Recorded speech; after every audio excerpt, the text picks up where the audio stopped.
Hello दोस्तों, मेरा नाम अभय प्रताप सिंह है और मेरे यूट्यूब चैनल का नाम रीजनिंग बाय अभय प्रताप सिंह है। दोस्तों, मैं इस यूट्यूब चैनल पे मैं आपको जो रेलवे के अभी हाल ही में जो एग्ज़ाम होने वाला है ग्रुप डी का, उसके बारे में मैं बताऊंगा कि अगर आप कौन सी बुक्स का सही से चयन करें जिससे आपका इस साल सिलेक्शन हो जाए।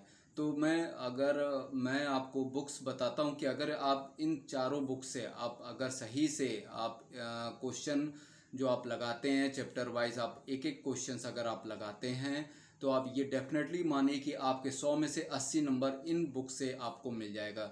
जो थोड़ा बहुत जो बचा वो उसमें आप क्या कर सकते हैं कि आप बेसिक कॉन्सेप्ट कुछ बुक से पढ़ सकते हैं। परीक्षावाड़ी से आप पूरा जीएस में हिस्ट्री हुआ, जियोग्राफी हुआ, साइंस हुए, ये आप वहाँ से कवर कर लीजिए। दूसरा जो है जीए का पार्ट जो होता है जनरल अवेयरनेस का, वो बहुत ही मेजर पार्ट है। उसके लिए आपको करना क्या है कि आप एक मंथली मैगजीन देख लीजिए या कोई भी यूट्यूब चैनल पे जो करंट अफेयर्स जो 6 मंथ की जो भी आप अपडेट कराता है या वीकली वाली जो अपडेट करा रहा है उसको आप पहले सुन लीजिए, देख लीजिए, फिर उसके बाद उसके प्रॉपर नोट्स बना लीजिए।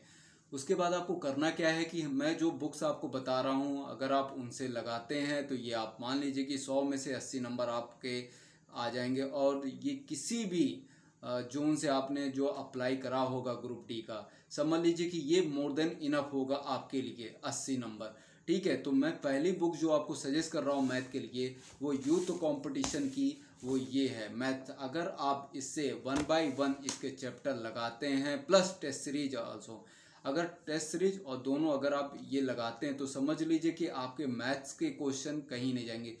दूसरा मैं जो आपको बुक सजेस्ट कर रहा हूँ वो साइंस की जो ये है, अगर आप इससे पूरा 1 बाय 1 चैप्टर पढ़ते हैं तो ये आप समझ लीजिए और उसके डाउट्स को पूरा क्लियर करते हो तो समझ लीजिए साइंस का कोई भी क्वेश्चंस आपके इस बुक से बाहर नहीं जाएगा। तीसरी जो मोस्ट इम्पॉर्टेंट बुक है वो रीजनिंग की, वो ये है कि रीजनिंग में अगर आपके कोई भी क्वेश्चन जो फंसते हैं, अगर आप ये रीजनिंग की बुक 2-3 बार आप लगा लेते हैं तो ग्रुप डी का पेपर इससे ऊपर नहीं जाएगा। चौथा जो बुक्स है वो ये है जीके की है। अगर आप इसको पढ़ लेते हैं उसके बाद थियोरटिकल परीक्षावाड़ी से आप पढ़ लेते हैं तो समझ लीजिए कि इसके अलावा आपको कोई भी बुक्स इसके और परीक्षावाणी के अलावा आपको कोई भी बुक्स को पढ़ने की ज़रूरत नहीं है। आप इससे एक एक लेसन देख लीजिए। उसके बाद क्या करना है कि आपको परीक्षावाड़ी से आप उसके पूरा थियोरटिकल आप नॉलेज ले लीजिए, क्योंकि परीक्षावाड़ी जहाँ तक जो है एनसीईआरटी पे बेस्ड होती है, उसको आप सही से लगा लीजिए, पढ़ लीजिए। समझ लीजिए कि अगर आपने ये सब कर लिया तो आप किसी भी जोन से आपने भरा होगा फॉर्म, कोई भी होगा, इलाहाबाद, भोपाल या अजमेर बोर्ड या कहीं से भी भरा होगा, तो आप समझ लीजिए कि आपका सिलेक्शन जो है इस साल डेफिनेटली ग्रुप डी में आपका कोई सिलेक्शन रोक नहीं सकता है। हाँ, दूसरा ये है कि आपको करना क्या है कि करंट अफेयर्स पे ज़्यादा फोकस करना है और करंट अफेयर्स मैथमेटिक्स में एडवांस में बहुत फोकस करना है, क्योंकि ग्रुप डी का जो एग्ज़ाम होता है वो काफ़ी अच्छा बनता है।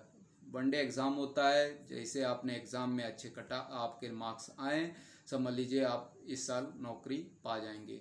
इसमें कोई भी दिक्कत नहीं होगा, आपको इसको लगाना है और सही से तैयारी करनी है। अगर मेरा आपका वीडियो बहुत ही अच्छा लगा हो तो आप अपने दोस्तों में और आप मेरा वीडियो शेयर करिए और उसको प्लीज़ लाइक और सब्सक्राइब करिए। Thank you so much to watching my video.